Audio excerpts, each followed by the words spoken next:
সনাতনী হিন্দুদেরকে বলছি, যারা হিন্দু বিপদে আছে, তাই হিন্দুদেরকে রক্ষা হতে হবে, হিন্দুদেরকে জোট বাঁধতে হবে, হিন্দুদের পাশে থাকতে হবে বলে ভোটের জন্য লড়াই করেছেন এবং সেজন্যই ভোটে জিতেও এসেছেন।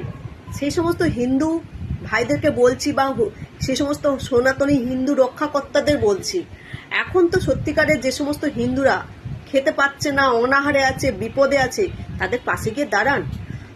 ওই যে রেলের হকারদের ঘর বাড়ি দোকানপত্র ভেঙে দিয়েছে, যারা বড় হকার, যাদের ঘর বাড়ি আছে, যাদের গাড়ি বাড়ি আছে, আমি তাদের কথা বলছি না, কিন্তু যে সমস্ত হকাররা ঘর বাড়ি দোকানপত্র ভেঙে দিতে সর্বস্ব হারিয়েছে, তারা দুবেলা দুমুঠো খেতে পাচ্ছে না, তাদের তো গিয়ে আপনারা একবেলা খাবার দিতে পারেন, দুবেলা নাইবা দিতে পারেন না। হিন্দুরা তো সত্যিই বিপদে আছে, এখন যে হিন্দুরা বিপদে আছে আপনারা গিয়ে পাশে দাঁড়ান। এরা তো অন্য দেশের মানুষও নয়, এরা ভোট দিয়েছে, এরা হিন্দু, এরা ভোটও দিয়েছে। এখন এরা যে এই দুবেলা দুমুঠো খেতে পাচ্ছে না, বিশেষ করে যাদের বাড়িতে গরিব, যাদের বাড়িতে বৃদ্ধ মানুষ আছে, যাদের বাড়িতে প্রতিবন্ধী ছেলে মেয়ে আছে, তাদের এখন অবস্থা ভাবো না। তারা এখন রাস্তায় পড়ে আছে এই ঝড় জল বৃষ্টির মধ্যে, এই তপ্ত রোদের মধ্যে তাদের থাকার কোথাও জায়গা নেই, তারা রাস্তার মধ্যে পড়ে আছে। তারা নিশ্চয়ই বড়লোক হকার নয়, তারা বড়লোক হকার হলে নিশ্চয়ই তারা এসি ঘরে থাকতো, তারা গাড়ি বাড়ি নিয়ে থাকতো, তারা নিশ্চয়ই আপনাদের কাছ থেকে হাত পেতে এসে একটা ডিম আর একটা আলু ঝোল খাবে বলে আসবে না। যাদের সত্যিকারের প্রয়োজন, যারা সত্যিকারের হিন্দুরা খেতে পাচ্ছে না, যারা রাস্তায় কান্নাকাটি করছে, যাদের ভিখারি অবস্থা, তাদের পাশে গিয়ে তো দাঁড়াতে পারেন না। শুধুমাত্র ভোটের জন্য হিন্দু করবেন আর ভোট মিটে যাওয়ার পর ঘুরেও তাকাবেন না, তারা হিন্দু না, তারা মুসলিম, সে বিচার বিবেচনা করবেন না। সেটা কি করে হয়?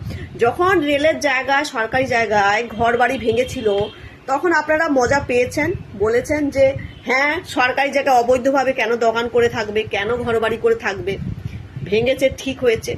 আমি সেই সব তর্ক বিতর্কে যেতেও চাই না।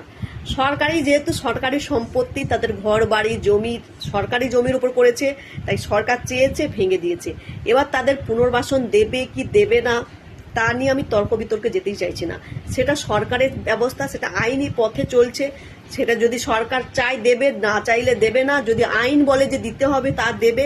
সেগুলো তো পরের ব্যাপার, আমি সেগুলোর মধ্যে যাচ্ছি না। কিন্তু আমি হিন্দু রক্ষা বাহিনী, যারা এতদিন ধরে শুধুমাত্র হিন্দু করে ভোট চাওয়ার জন্য শুধু বলেছে না, সত্যিকারের হিন্দুরা বিপদে আছে বলে হিন্দুদের পাশে থাকতে চায়, আমি তাদেরকেই বলতে চাইছি, একবেলা এক মুঠো খাবার, যারা দুবেলা খেতে পাচ্ছে না, যারা অনাহারে দিবারাত্রি কাটাচ্ছে, তাদের জন্য তো এক মুঠো খাবার আপনারা দিতে পারেন।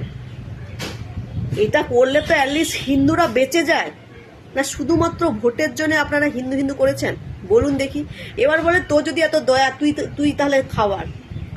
আমি একজন সোশ্যাল মিডিয়ায় ভিডিও করি, আমার মনে হয়েছে এই ভিডিওটা সবার কাছে পৌঁছে যাওয়া উচিত।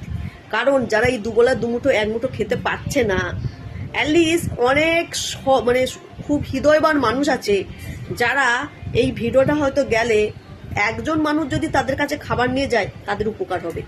আমার এইটুকুই বলার, বুঝতে পারলেন? এইটুকুই আমার বলার। আর আমি তো কারোর কাছে হিন্দু বিপদে আছে বলে ভোট চাইতে চাইনি, আর আমার কোনো ফায়দাও হয়নি, আর আমার এত অর্থ নেই। যদি আমার দেওয়ার কিছু সামর্থ্য থাকে, সেটা আমাকে দেখিও করতে হবে না। কিন্তু তোমরা তো হিন্দু করে ভোট করিয়েছিলে, তাই তোমাদের কাছে আমার এইটুকু আর্জি, অ্যাটলিস্ট একবেলা এক মুঠো খাবার ওদের জোগাড় করে দিন।